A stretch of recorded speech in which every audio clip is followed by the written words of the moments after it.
Very strong woman. At meron pong kasabihan, the strongest wings are those who fly alone. Ang ganda po, no? Mga pinakamalakas na pakpak, mga pinakamatayog lumipad ay yung mga mag-isa. When you are alone, God knows that you can do it. Bakit pinapabayaan ka ng Diyos sa mag-isa? Kasi alam niya kaya mo. Kasi alam niya malakas ka. Kasi alam niya ikaw lang sa iyong kakayahan magtatagumpay ka. Huwag kang mag-alala.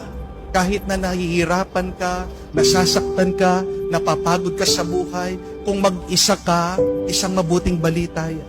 Hindi ka papabayaan na mag-isa ng Diyos kung hindi naniniwala ang Diyos sa iyong kayahan.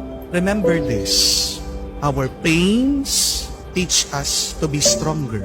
Our tears teach us to be braver. And our broken hearts teach us to be wiser. Kung mag-isa ka, dumadaan sa mga pagsubok at problemang ito, ikaw ay tinutulungan lang ng Diyos maging mas malakas, maging mas matatag, at maging mas matalino. Trust in your ability. Trust in yourself. Magtiwala ka sa sarili mo dahil nagtitiwala ang Diyos